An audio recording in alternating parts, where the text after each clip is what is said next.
Win, lose, or draw, it is always fun to have Tony Basilio join us. As you know, based out of Knoxville, Tennessee, got a good-looking hat. God only knows how long he was on the air Thursday night after Tennessee's loss to FAU. So let's just ask him, how long were you on the air? Till 2:45 Eastern. That's what I was afraid of. Ugh, God. It's got to be a better way to make a living. Watson, you think somebody would hire me like as a football analyst, or is it too late to do that? Or I guess it's never too late. You're young. We need to work on that. We need to work on that, baby. We need to find you one of those jobs. Yeah. Would you put in a good word for me? Because I don't know how much longer. I will go to work on that. I don't know how much longer I can do this between the late nights and the Rick Barnes heartbreak. I mean, here they turn around and beat Duke, and then they lose to a school that's got, I mean, literally their gym is like, I don't think it holds 3,000 people. Can't make that up, can you? No, but Kansas State's feeling the same deal. I mean, these people are for real. Mm-hmm. Old FAU, this is nothing to sneeze at. And I think Vegas has really enjoyed FAU. They have made Vegas a buttload of money. Well, you hit it on the, like, here's the thing.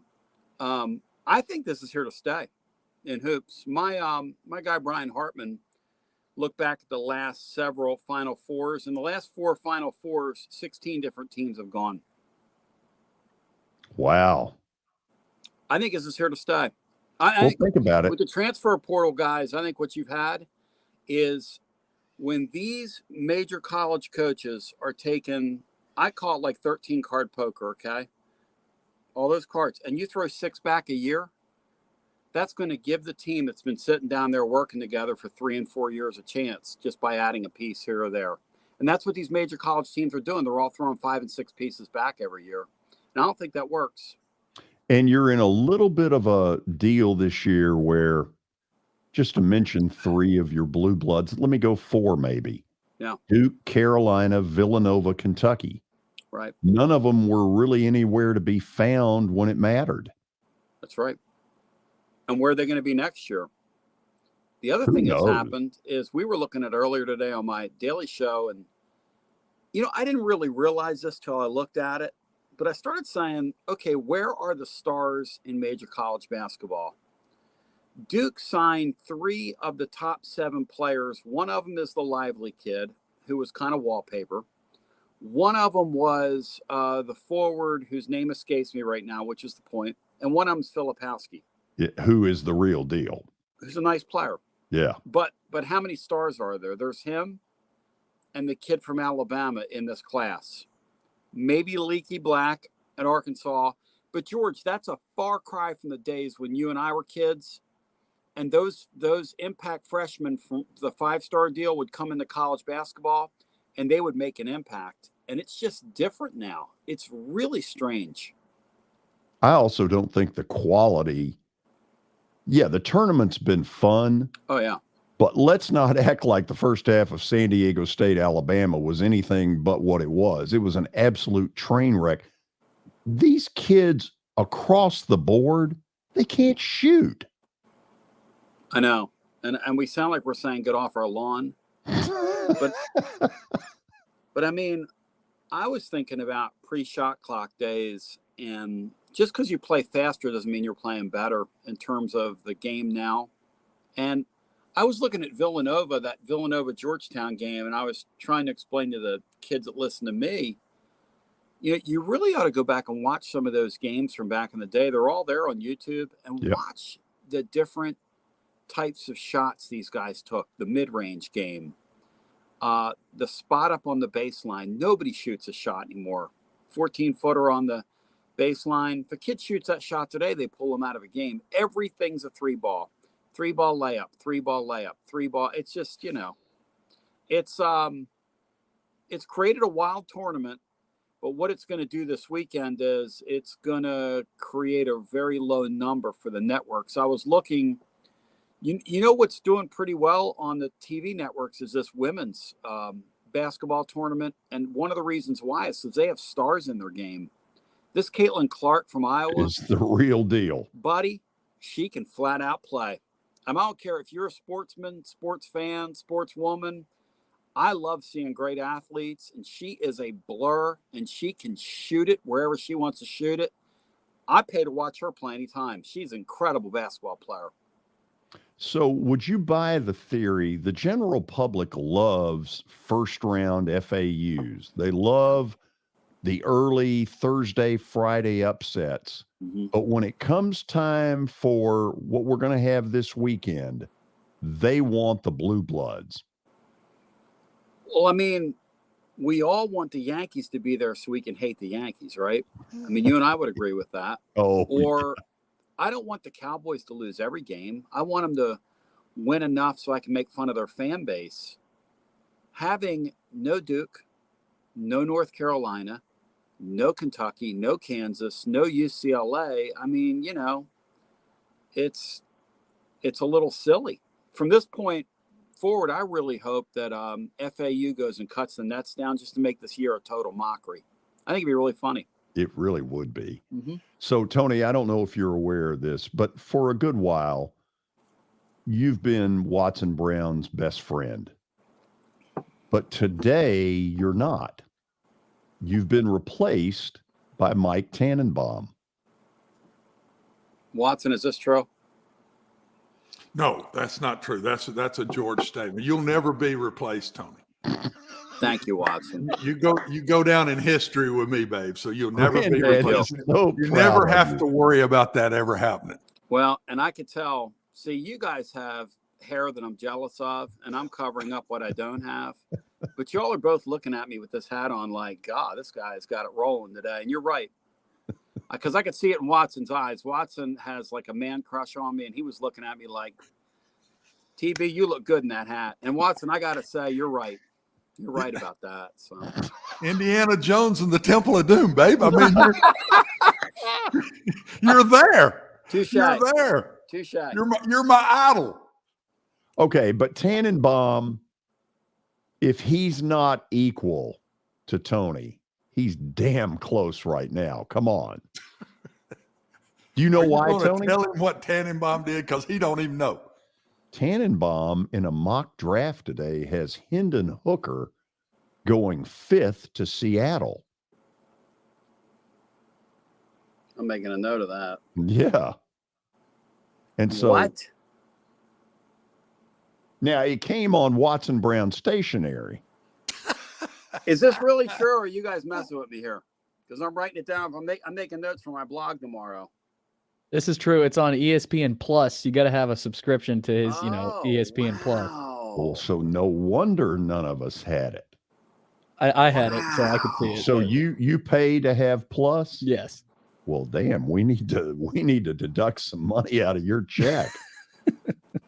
Here I was thinking, ESPN George, you were going to Plus, where subsidize that young man for being for doing his homework and. Yeah, ESPN Plus, where NHL hockey goes to die. It's a great plot. It's it's really true. They're the NHL hockey tier. Yeah. So, Watson, you kind of called this. That position's really strange in that sport right now, isn't it? It's just really strange. Yeah, and if you go on potential, you're taking a hell of a chance. That's the way I look at it. In that one position, if you go on potential, you're taking a hell of a chance. And 2 of those guys are potential. And 2 of them are a little undersized, but yeah, make plays. They've proven to be playmakers all the way through. And then the 2 that got the height, weight, foot speed, all that stuff, they haven't been successful and stable in making plays. There's one guy that's got all of it. Just so happens he tore his leg up. But he's 6'4", he's 220 pounds. He has a strong arm.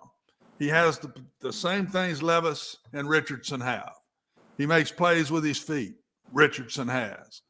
The other 2 guys have the same stats he's got, but they're smaller in stature.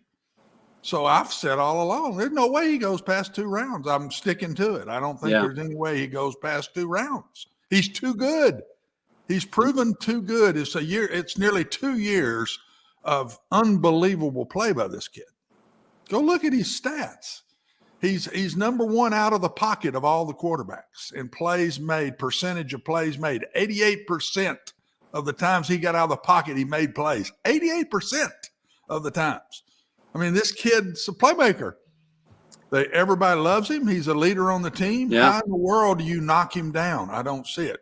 He's 25, so he's a couple of years older than some of these guys. Mm-hmm. I mean, if they can get 10 years out of a guy, that's pretty good to me. That's still 10 years of playing till your Tannehill's age. That's about what it would be. I just have never felt like there's no way this kid gets out of the first 2 rounds. There's just no way. And I thought you were nuts when you first said that. I think everybody did, but my sense of it was, first of all, he's hurt. Secondly, is it a system? Was he a system guy?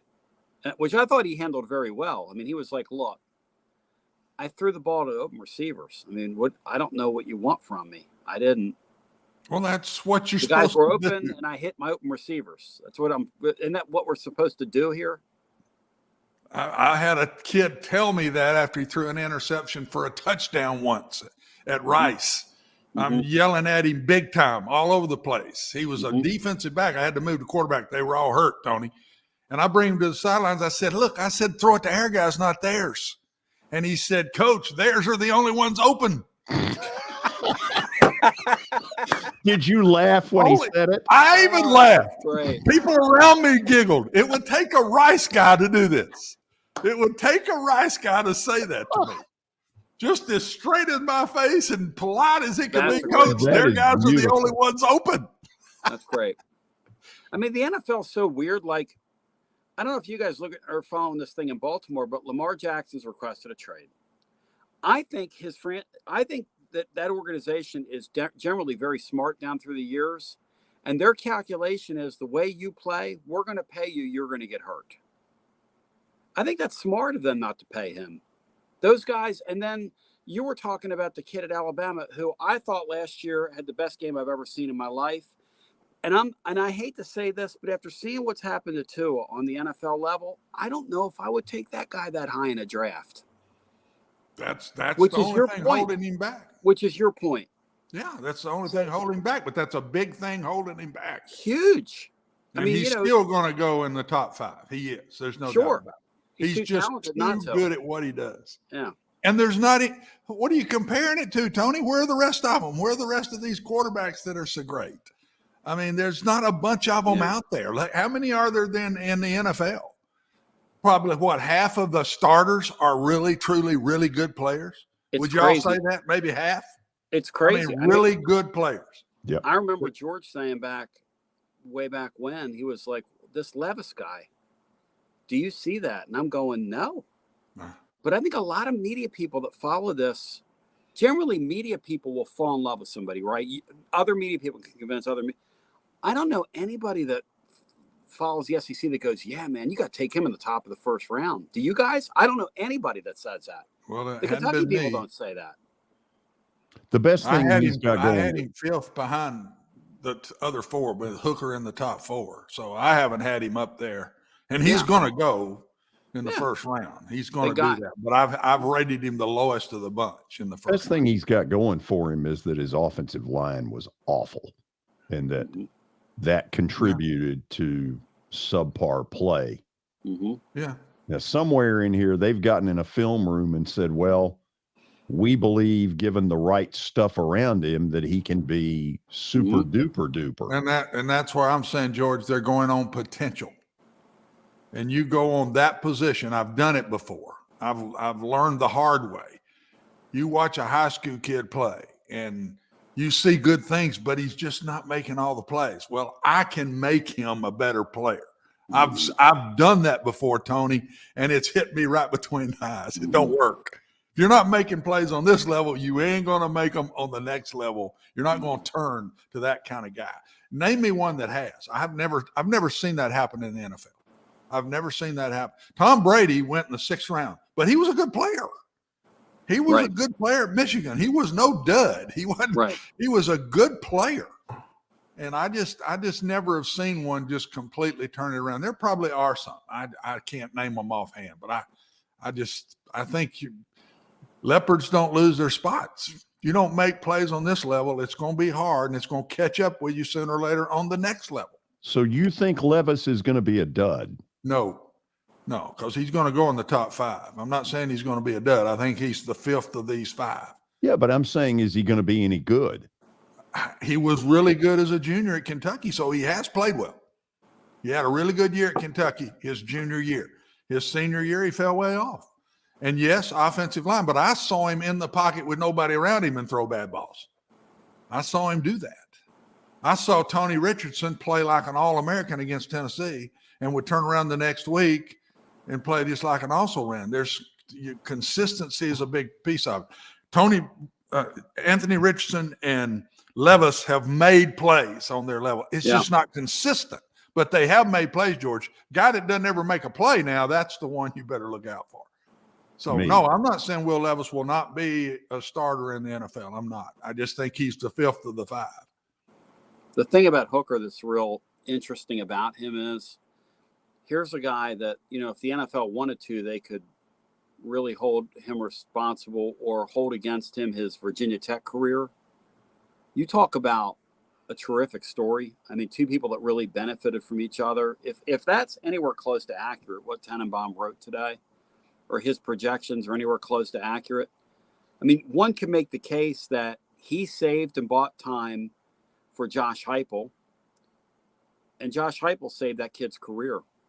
And that's kind of an interesting thing if you stop and think about it. And the thing about Hooker is, you say he's 25. I would almost, as an NFL franchise, I would almost rather do business with a guy that I know is a little more mature rather than a kid I'm going to hand a bunch of money and responsibility to. I think that's an advantage.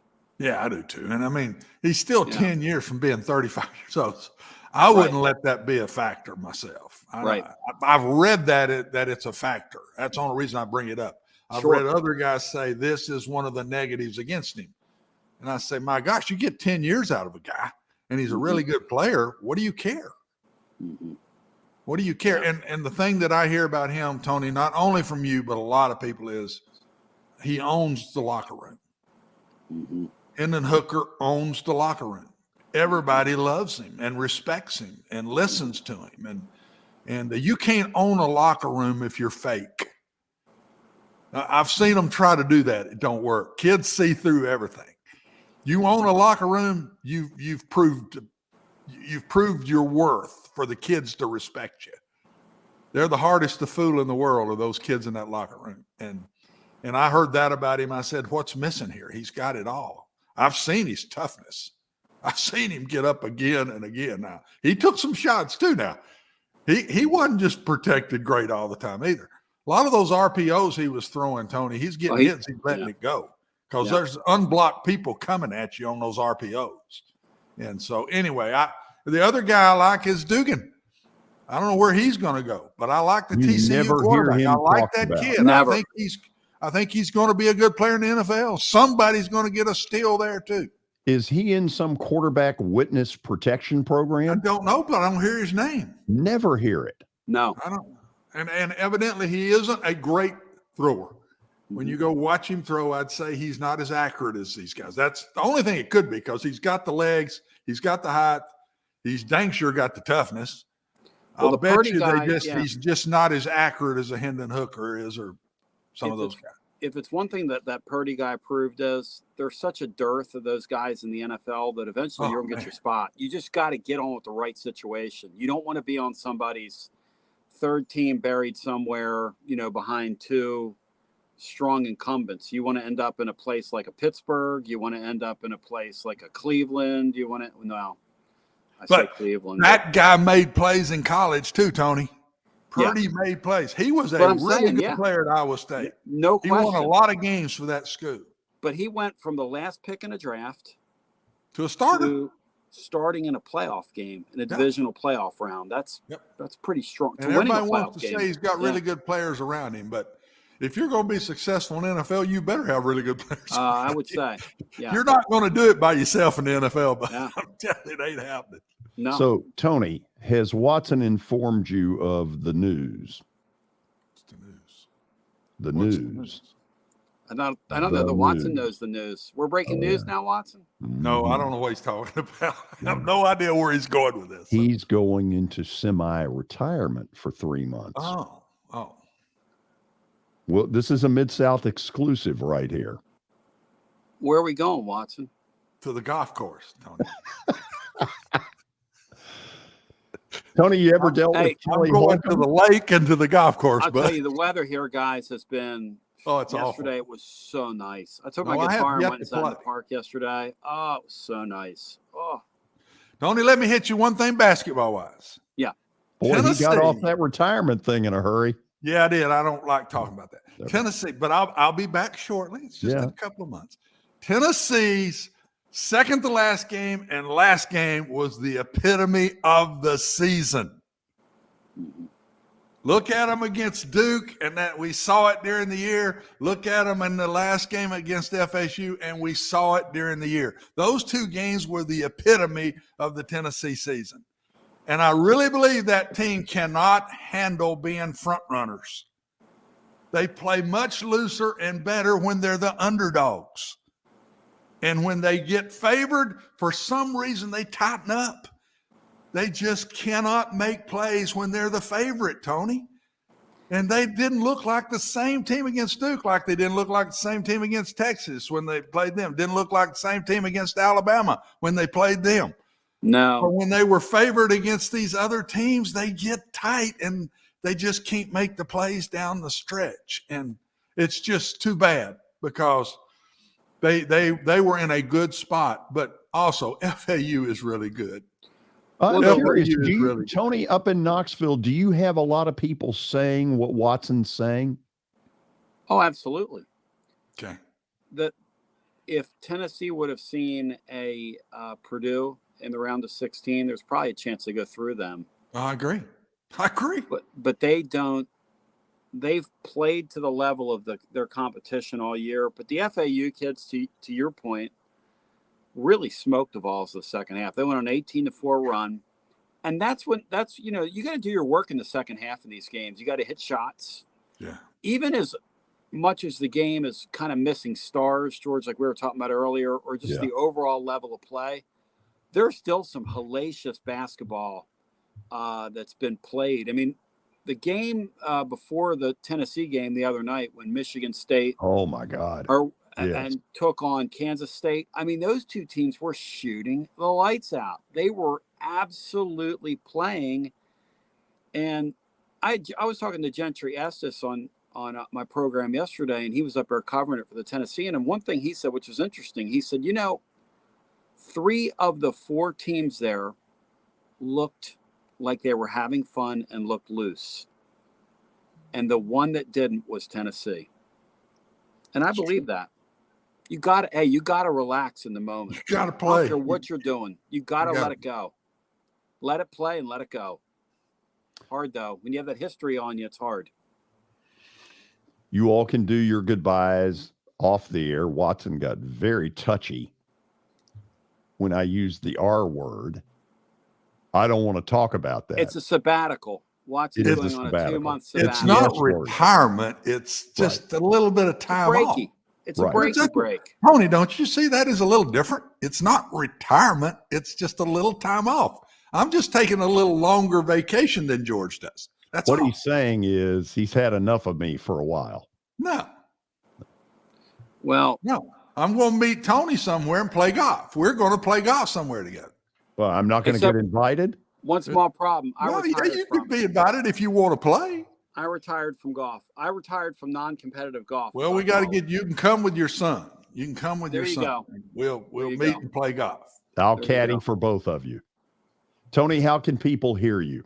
So I'm over at tclub.team. We have a blog there every day, a couple thousand words. And then you can hear our show. We've got several Tennessee baseball podcasts that we're doing right now, and as that's in full effect. And I thank you, George, and I thank you, Watson. You guys are an absolute bright spot in my week. So thank you for inviting me back. Tony, we can't tell you what you've meant to this show, man. Appreciate you. But you're not retiring. Not as far as I know. Okay. Just get ready for Kelly Holcomb, because I can promise you one thing with Kelly. It ain't dull. Check your ego at the door, because he'll rip into you just like he does me. Uh-oh. Thank you, guys.